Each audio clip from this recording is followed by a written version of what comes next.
Hi students, now we will continue about nutritional deficiency symptoms are chlorosis, necrosis, stunted growth, mottling of leaves, curling of leaves, premature drying and withering of leaves, premature fall of leaves, flowers and fruits.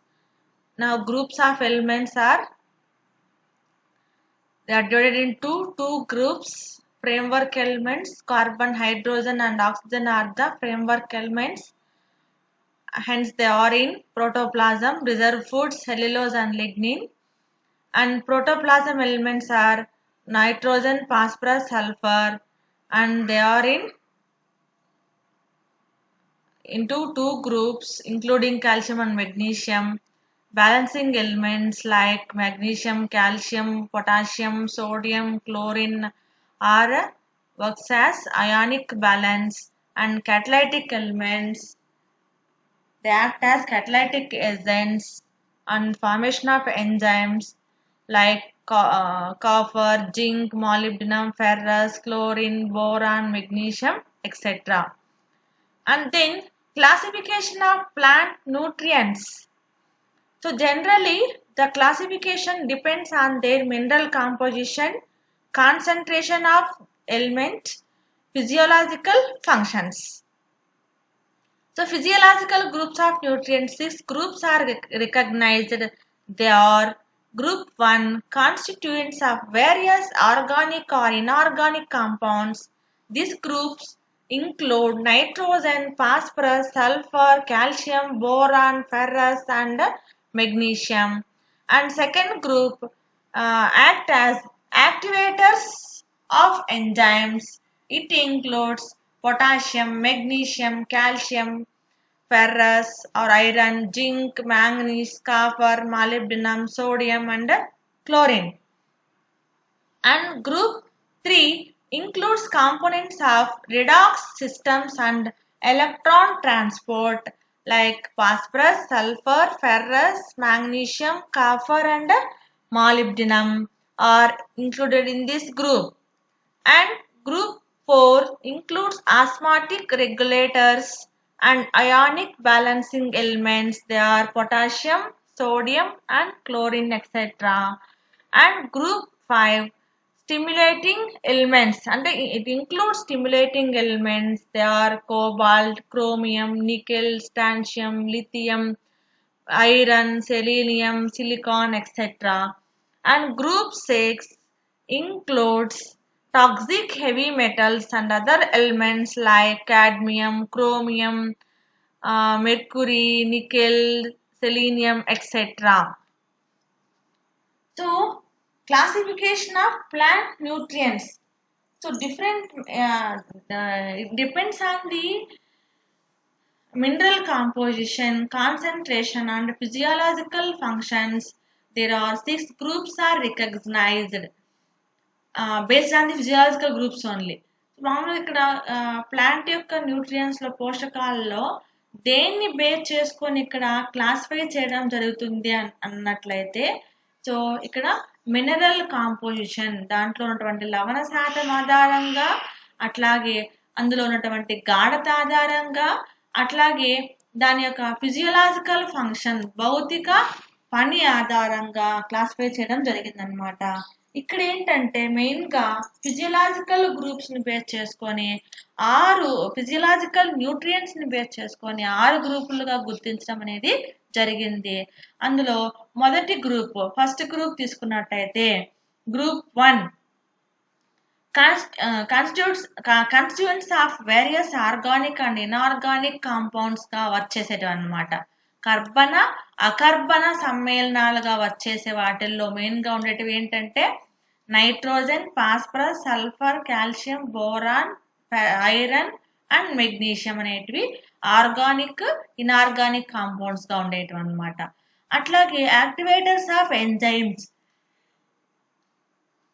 ముఖ్యంగా enzyme ని activate చేయట్లో ప్రముఖ పాత్ర వహించే వాటిల్లో వాటినన్నిటిని రెండవ group గా చేర్చడం జరిగింది.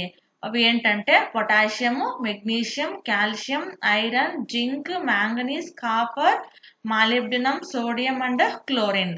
అట్లాగే ఇంకొన్ని గ్రూప్స్ గా ఏదంటే it includes components of redox systems and electron transport. So electron రవాణాలో కానీ లేదా సేకరణ వ్యవస్థల్లో కానీ సేకరణ చర్యల్లో పార్టిసిపేట్ చేసేటటువంటి ఎంజైములుగా కెటలైటిక్ యాక్టివిటీస్లో కానీ లేదంటే సేకరణ చర్యలుగా వర్క్ చేసేటటువంటి ఎలిమెంట్స్గా ఏవి పనికొస్తాయంటే ఏ వర్క్ చేస్తాయంటే phosphorus, sulphur, iron, manganese, copper and molybdenum. So ఇవి ఎక్కడెక్కడ చెప్పుకుంటా అంటే ఫర్దర్ క్లాసెస్ లో ఎంజైమ్ యొక్క మెకానిజం కానీ తర్వాత ఫోటోసింథసిస్ రెస్పిరేషన్ ప్రాసెస్ లో మనకు ఇలాంటి రిడాక్షన్ రియాక్షన్స్, ఎలక్ట్రాన్ ట్రాన్స్పోర్ట్స్ కావచ్చు, ఎంజైమ్ యొక్క యాక్టివేటర్స్ కావచ్చు, ఈవెన్ ఫోటోసింథసిస్ లో ఆర్గానిక్ ఇన్ఆర్గానిక్ కాంపౌండ్స్ కావచ్చు, ఇవంతా వాటి గురించి చదువుకుంటాం అనమాట. సో ఇప్పుడు ఎక్కడెక్కడ చూపించట్లేదు అని మీరు అనుకోవద్దండి. నెక్స్ట్ ఫర్దర్ క్లాసెస్ లో వీటి గురించి చదువుకుంటూ ఉంటాము. అప్పుడు క్వశ్చన్ చేస్తాను, అప్పుడు మీరు ఆన్సర్ చేయాలి. Redox systems and electron transport లో వచ్చేసేటివి ఏంటి అంటే phosphorus, sulphur, iron, manganese, copper and molybdenum. అట్లాగే osmotic regulators and ionic balancing elements గా పొటాషియం కానీ ఇక్కడ అయానిక్ బ్యాలెన్సింగ్ ఎలిమెంట్ ముఖ్యంగా ద్రవాభిసరణ క్రమత నిర్వర్తించట్లో కానీ లేదా అయానిక్ బ్యాలెన్సింగ్ ఎలిమెంట్స్ లో వర్క్ చేసే వాటిల్లో పొటాషియం, సోడియం, క్లోరిన్ ప్రముఖ పాత్ర వహిస్తాయన్నమాట. Next stimulating elements. సో ఉద్దీపనకారులుగా వర్క్ చేసేటివి ఏంటంటే cobalt, chromium, nickel, strontium, selenium, lithium, iron, selenium, silicon etcetera. So ఇది strontium. So next 6th group తీసుకున్నప్పుడు it includes heavy toxic metals, అంటే భార మూలకాలు అంటాం. సో భార మూలకాలు అనేటువంటి ఏంటంటే cadmium, chromium, mercury, nickel, selenium అనేటివి భార మూలకాలుగా ఉండేటివి అనమాట. సో ఇలాగా దేని బేస్ చేసుకొని క్లాసిఫై చేశారనుకున్నాము, లవణ శాతం ఆధారంగా, గాఢత ఆధారంగా, ఫిజియోలాజికల్ ఫంక్షన్ ఆధారంగా క్లాసిఫై చేయడం జరిగింది అనమాట. And then functions and deficiency symptoms of essential elements. So here macro ఇంతకుముందు క్లాస్ లో చెప్పుకున్నాం, there are two types of essential elements are there. Macro elements which are used for in larger quantity are called as macro elements. The 9 macro elements are carbon, hydrogen, oxygen, nitrogen, sulfur, phosphorus, calcium, potassium, oh by mistake here potassium K badali, and magnesium. So first one carbon, hydrogen and oxygen. So these are ఏం చెప్పుకున్నాం, framework elements అని చెప్పుకున్నాం కదా. These elements are not mineral in origin. They enter into the composition of practically all organic compounds of the plant. So in dry weight of the plant, carbon includes 45% and oxygen includes 43% and hydrogen includes 60%. The elements constitute the major part of dry weight of the plant. So the carbon is absorbed in the form of CO2 from air, carbon dioxide. Carbon is absorbed in the form of carbon dioxide from air, and oxygen is derived from water as well as air. So oxygen is derived from water as well as air, and hydrogen is obtained from water. So plants getting these elements by water, from atmosphere or by the water. So ఇలా ఇక్కడ తీసుకున్నట్లయితే air నుంచి observe చేసిన వాటిల్లో air లో combined గా ఉండేది carbon dioxide రేషియోలో ఉంటుంది అనమాట. సో అట్లాగే ప్లాంట్ లో డ్రై వెయిట్ గా ఎంత ఉంటుందని చెప్పుకున్నాం, 45% ఉంటుంది అనుకున్నాం. అట్లాగే అట్మాస్ఫియర్ లో 0.03%, 34% అనేది ఉంటుంది అనమాట. సో అలాంటి కార్బన్ డైఆక్సైడ్ నుంచి, గాలిలో ఉన్నటువంటి కార్బన్ డైఆక్సైడ్ నుంచి కార్బన్ అనేది ఇక్కడ యూజ్ అవుతుంది. అట్లాగే గాలిలో ఉన్నటువంటి ఆక్సిజన్ కానీ అంటే వాటర్లో ఉన్నటువంటి ఆక్సిజన్ డైల్యూటెడ్ ఆక్సిజన్ నుంచి కానీ ప్లాంట్స్ అనేటివి యూటిలైజ్ చేసుకుంటాయి. అట్లాగే హైడ్రోజన్ ఎక్కడి నుంచి తీసుకుంటాయంటే వాటర్ నుంచి. సో ఆక్సిజన్ ని వాటర్ నుంచి, ఎయిర్ నుంచి, కార్బన్ ని ఎయిర్ నుంచి, అట్లాగే హైడ్రోజన్ ని వాటర్ నుంచి ప్లాంట్స్ అనేటివి గెట్ చేసుకుంటాయి. Hence they are framework element or structural elements. And then nitrogen. So ఈ త్రీ గురించి మనకు క్లియర్ అయిపోయింది. సో ఇన్ కేస్ వీటి డెఫిషియన్సీ వచ్చింది అనుకోండి, there is no plant life and then there is no sufficient growth and sufficient yielding from that plant. And then nitrogen. So after carbon, hydrogen, oxygen, nitrogen is the fourth abundant element in plants. Especially plants utilize nearly 1.5% of nitrogen. And source, ఎక్కడి నుంచి plants అనేటివి get చేస్తాయి, ఎలా ఎలా వాటిని storage చేసుకోగలుగుతాయి, ఏ surface లో ప్లాంట్ అనేది స్టోరేజ్ చేసుకోగలుగుతుంది, గెట్ చేయగలుగుతుంది అనుకున్నట్టయితే, so nitrogen is abundantly present in the atmosphere, but plants obtain nitrogen from the soil in the form of nitrates and ammonium salts. Some bacteria and blue-green algae can utilize atmosphere nitrogen. Nitrogen is abundantly present in the atmosphere, but plants obtain nitrogen from the soil in the form of nitrates and ammonium salts. So generally plants getting nitrogen, not directly nitrogen. So the another form of nitrogen are nitrates and into ammonia. These nitrates or ammonia are converted by the some bacteria and blue-green algae. So hence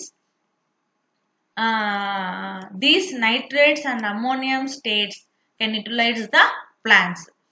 so ముఖ్యంగా ఇక్కడ nitrogen, వీటి తర్వాత carbon, hydrogen, oxygen తర్వాత నాలుగవ మూలకము, మొక్కల్లో ఉపయోగపడేటువంటి మూలకము ఏది అంటే నైట్రోజన్. ఎంత శాతం వినియోగించుకోబడతాయి అంటే దాదాపు 1.5% వినియోగించుకోబడతాయి. జనరల్లీ అట్మాస్ఫియర్ లో 78% అనేది నైట్రోజన్ అనేది ఉంటుంది. సో ఇలాంటి 78% అనేది ఎక్కడి నుంచి వస్తుంది అంటే, so through lightning during rain. So rain, వర్షం వచ్చే టైంలో మనకి ఎక్కువ ఉరుములు మెరుపులతో కూడినటువంటి వర్షం వచ్చినప్పుడు ఆ ఉరుముల నుంచి ఏం గెట్ చేయబడుతుంది అంటే నైట్రోజన్ అనేది ప్రొడక్షన్ జరుగుతుంది. సో అది ఆ నైట్రోజన్ ని మొక్కలు డైరెక్ట్ గా యూటిలైజ్ చేసుకోలేవు. కొన్ని బ్యాక్టీరియాలు అని ఈ నీలి ఆకుపచ్చ శైవలాలు, బ్లూ గ్రీన్ ఆల్గేస్ కానీ ఏం చేస్తాయంటే నైట్రోజన్ ని వాటి యొక్క అదర్ ఫార్మ్స్ లోకి చేంజ్ చేయబడతాయి. అవి ఏంటంటే నైట్రేట్స్ రూపంలో కానీ, అమ్మోనియా లవణాల రూపంలో కానీ. సో ఈ స్టేట్ లో మాత్రం మొక్కలు వినియోగించుకోబడతాయి అన్నమాట. సో అలాంటి అట్మాస్ఫియర్ లో ఉండే నైట్రోజన్ డైరెక్ట్ గా యూటిలైజ్ చేసుకోలేని పక్షంలో ఇలాంటి బ్యాక్టీరియాల చేత కానీ, నీలి ఆకుపచ్చ శైవలాల చేత కానీ, నైట్రేట్స్ కానీ అమ్మోనియా రూపంలో మార్చిన తర్వాతే మొక్కలు వినియోగించుకోబడతాయి నైట్రోజన్ ని. సో అలాంటి నైట్రోజన్ యొక్క ఫంక్షన్స్ తీసుకున్నట్టయితే, so nitrogen is a component of proteins. So వేటిల్లో వీటి ఫంక్షన్ ని నిర్వర్తిస్తుంది అంటే కాంపోనెంట్స్ ఆఫ్ ప్రోటీన్స్. సో ప్రోటీన్లో సంశ్లేషణలో ప్రముఖ పాత్ర వహిస్తాయి. ఈవెన్ అమైనో యాసిడ్లో వన్ ఆఫ్ ది అబండెంట్ గా ఉంటుంది స్ట్రక్చరల్ గా. Amino acids, nucleic acids,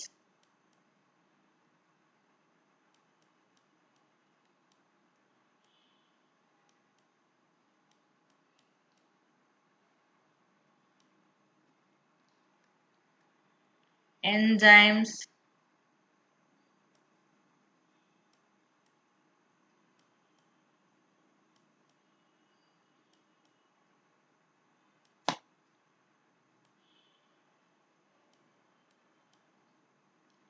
coenzymes,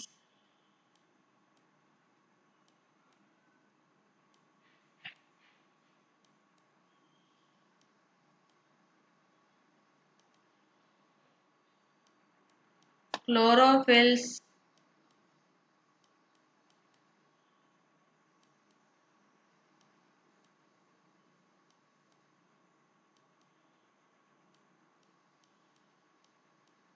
and plant hormones.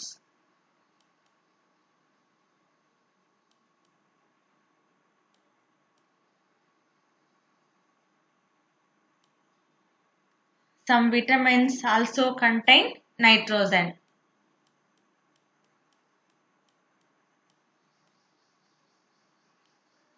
So ప్లాంట్స్లో ఏ ఏ మెటబాలిక్ యాక్టివిటీలో పార్టిసిపేట్ చేయడానికి ఏ ఏ అదస్థ పదార్థాల్లో ఇది అబండెంట్గా ఉంటుంది అని తీసుకున్నట్టయితే ఈవెన్ ప్రోటీన్ సింథసిస్లో కానీ అమైనో ఆమ్లాల బిల్డప్ కానీ అదే స్ట్రక్చరల్ ఫార్మేషన్ కానీ ఈవెన్ న్యూక్లిక్ యాసిడ్స్ కేంద్రక ఆమ్లాల అయినటువంటివి కేంద్రక ఆమ్లాలు ఏవి డిఎన్ఏ మరియు RNA deoxy ribonucleic acid and ribonucleic acids లో ఉండే ప్యూరిన్స్ పిరమిడెన్స్ అనే స్ట్రక్చరల్ ఫార్మ్స్ లో కూడా ఉంటాయి. ఇంకా కొన్ని ఇంతకుముందు క్లాస్ లో చెప్పుకున్నాం ఎంజైమ్స్ లోను అట్లాగే కో ఎంజైమ్స్ లోను క్లోరోఫిల్ తర్వాత కొన్ని ప్లాంట్ హార్మోన్స్ లోను విటమిన్స్ లో కూడా ఇది మెయిన్ గా వర్క్ చేస్తూ ఉంటాయి అన్నమాట. సో అలాంటి నైట్రోజన్ అబండెంట్ గా ఉండే ప్లాంట్స్ లో in case of deficiency of this element in certain plants they show some symptoms. So ఇలాంటి నైట్రోజన్ అనేది ఇన్ని ఫంక్షనింగ్ గా వర్క్ చేసేటప్పుడు in case lack of nitrogen అనేది లేనప్పుడు ఏం జరుగుతుంది, what happens, the plant show some symptoms, the plant becomes upset. So అలాంటి అప్సెట్ అయినప్పుడు కొన్ని సిమ్టమ్స్ అనేది చూపిస్తుంది. So nitrogen deficiency causes yellowing of leaves,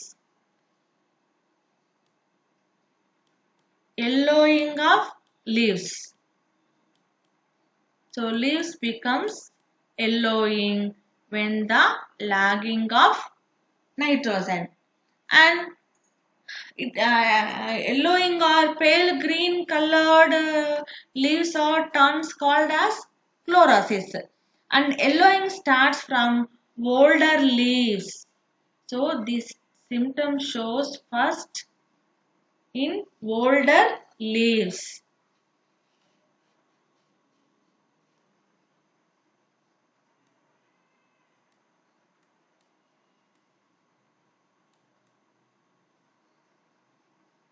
Older leaves and progresses to younger leaves.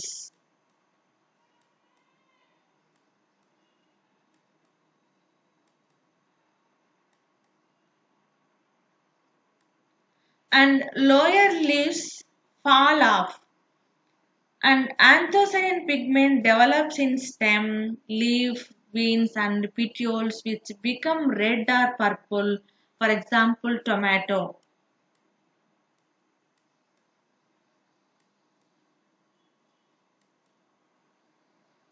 I will show you some images right here.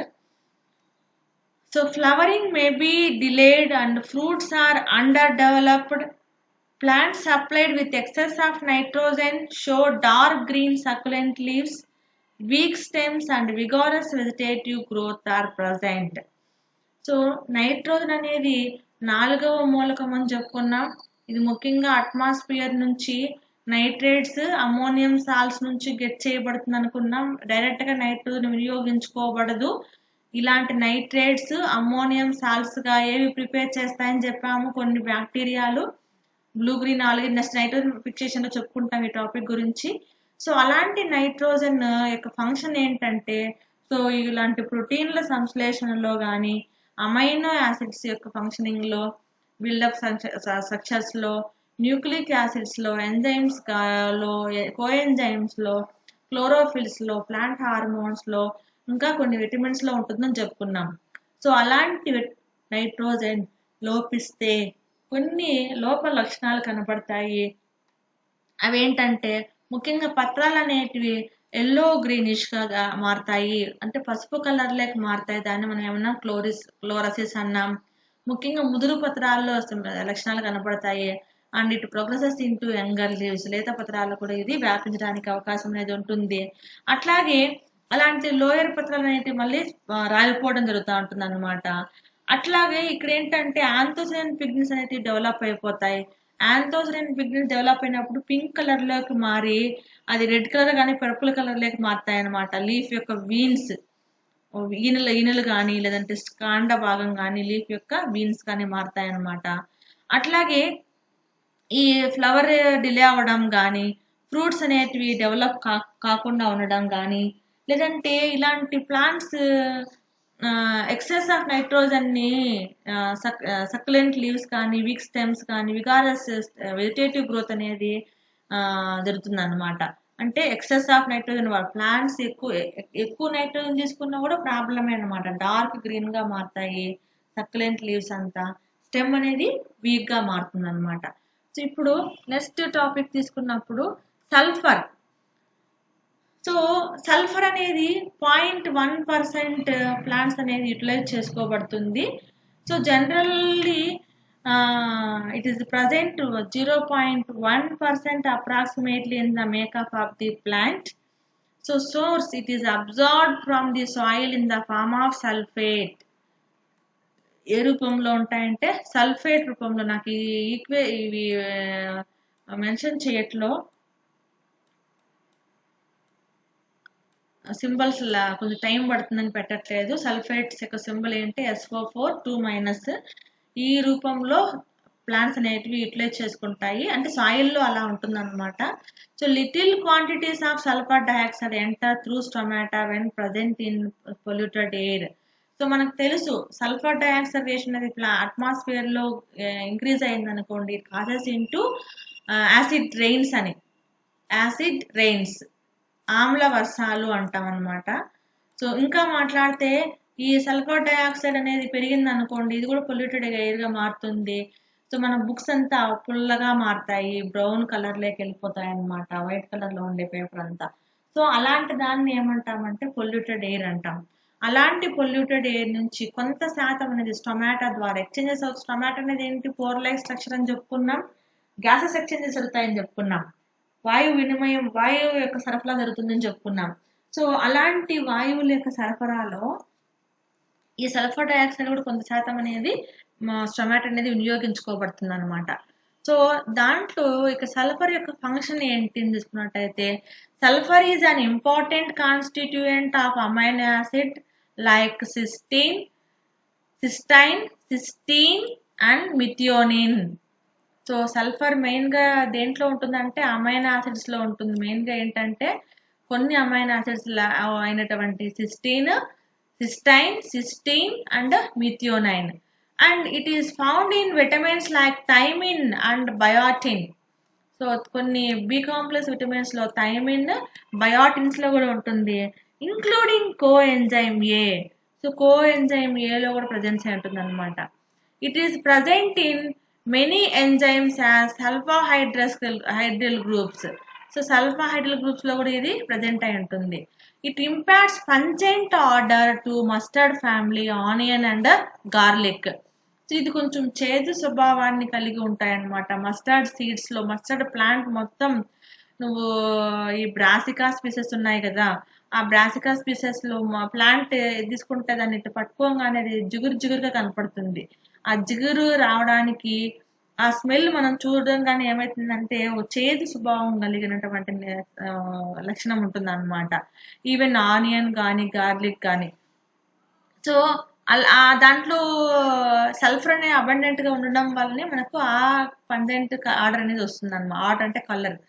It favours root formation. ఏం work చేస్తుందంటే for root formation, chlorophyll formation, fruit formation and cell division. ఇవేం work చేస్తాయి, ఇది route వేర్లు ఏర్పడడంలో కానీ, chlorophyll అనే వర్ణద్రవ్యాణువులు ఏర్పడడంలో కానీ, లేదంటే ఫ్రూట్స్ ఫలాలు ఏర్పడడంలో కానీ, కణ విభజనలో కానీ ప్రముఖ పాత్ర వహిస్తాయన్నమాట. So in case lack of the sulphur, so what are the symptoms should be shown by the plant here. So here, so same nitrogen and sulfur deficiency symptoms show similar symptoms. So it looks like yellow in color. Leaves turns into yellow in color. It may be chlorosis. So నాకు కొన్ని pictures దొరకలేదు particular plant అనేది. Tomato చూపెట్టాలి, further plant చూపిస్తాను నేను tomato. So ఇక్కడ నాకు కొన్ని దొరికిన వాటిల్లో ఇక్కడ చూపించాను అనమాట. So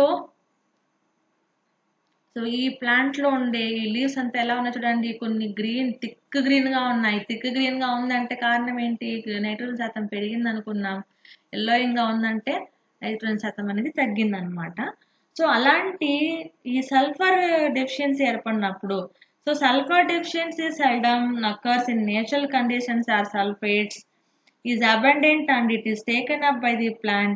The deficiency is known mainly from the solution culture experiment. The symptoms are characterized by yellowing of younger leaves. అంతా యంగర్ లీవ్స్, మనం కిందికి పోయే కొద్ది ఇవి కింద ఉండేవి ఇవంతా ఏంటంటే ఓల్డర్ లీవ్స్ అనమాట. సో ఈ బంచ్ తీసుకున్నప్పుడు ఇవి ఓల్డర్ లీవ్స్, ఈ పైన ఏంటంటే యంగర్ లీవ్స్ అనమాట. So the symptoms are characterized by the yellowing of younger leaves. Stems become slender and roots are larger. Stems become slender and roots are larger.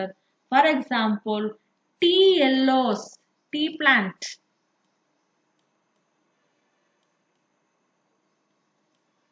Tea yellows is due to sulfur deficiency in tea plant. So ఇలాగా ఎక్కువగా పసుపు వర్ణంలోకి పత్రాలన్నీ కూడా ఏ పత్రాలు, లేత పత్రాలన్నీ ఎలా మారాయి, పసుపు కలర్లోకి మారాయి.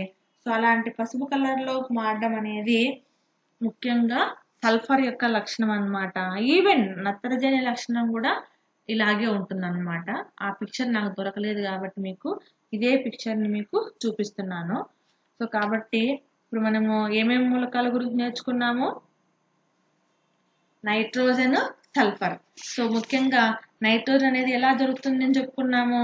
నైట్రోజన్ అనేది నైట్రేట్, నైట్రైట్, అమ్మోనియా అయాన్ల రూపంలో ఇవి బ్యాక్టీరియంలు, నీలి ఆకుపచ్చ శైవలాల వల్ల మారి ఆ తర్వాత మొక్కలు వినియోగించుకోబడతాయని చెప్పుకున్నాం. ఇంకా అవి ఏ వాటిల్లో అణుఘటకాలుగా ఉంటాయంటే అమైనో ఆమ్లాలు, ప్రోటీన్లు, కొన్ని న్యూక్లిక్ ఆమ్లాలు, అలాగే క్లోరోఫిల్, ఎంజైమ్లు, కొన్ని కోఎంజైముల్లోను, విటమిన్లోను ఉంటుందని చెప్పుకున్నాం. అట్లాగే సల్ఫర్ వేటిలో ఉంది, ఇక్కడ అమైనో యాసిడ్స్. ఏ అమైనో యాసిడ్స్ ఇక్కడ సిస్టైన్, సిస్టీన్, మిథియోనిన్ అనే వాటిల్లో ఉంటుంది అనమాట. అట్లా కాకుండా కొన్ని ఈ లైపోయిక్ యాసిడ్స్ కానీ, ఆ తర్వాత కో ఎంజైమ్ ఏ, థైమిన్, బయాటిన్ అనే బి కాంప్లెక్స్ విటమిన్స్ లోను సల్ఫర్ అనేది అబండెంట్ గా ఉంటుంది అనమాట. ఇంకొన్ని ప్లాంట్స్ లో ఎలా ఉంటుందంటే ఈ చెప్పుకున్నాం కదా mustard family, Brassicaceae family. Mustard family అంటేనే బ్రాస్కేసి అనమాట, లేదా క్రూసిఫెరే అంటాము. ఆ మొక్కలన్నింటిలోనూ ఈవెన్ ఆనియన్, గార్లిక్లోను, ఉల్లి, వెల్లుల్లో కూడా సల్ఫర్ అనేది పాలిసల్ఫైడ్ రూపంలో ఉంటుందన్నమాట. ముఖ్యంగా సల్ఫర్ తెలుగులో ఏమంటాము, సల్ఫర్ని తెలుగులో గంధకం అంటాం.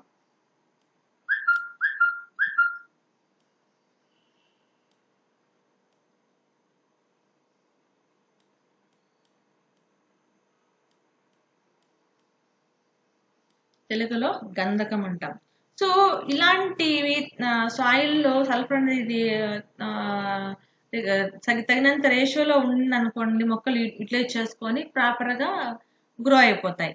ఇన్ కేస్ దాని యొక్క మూమెంట్ అనేది తక్కువ ఉంది అనుకోండి, సో అప్పుడు ఏమవుతాయంటే ఈ టీ ప్లాంట్స్ లో లీవ్స్ అనేటివి ఫాల్ అయిపోవడం కానీ, లేదంటే టొమాటోలో స్టెమ్ అంతా ఏమవుతుందంటే స్లెండర్ గా ఫామ్ అవడం కానీ జరుగుతూ ఉంటాయి అన్నమాట. సో కాబట్టి ఇది దేని గురించి, నైట్రోజన్ ప్లస్ సల్ఫర్ గురించి మనం నేర్చుకున్నటువంటి ఇన్ఫర్మేషన్. సో నెక్స్ట్ తీసుకున్నట్టయితే ఫాస్ఫరస్. సో దీన్ని మనము తెలుగులో ఏమని పిలుస్తామంటే భాస్వరము.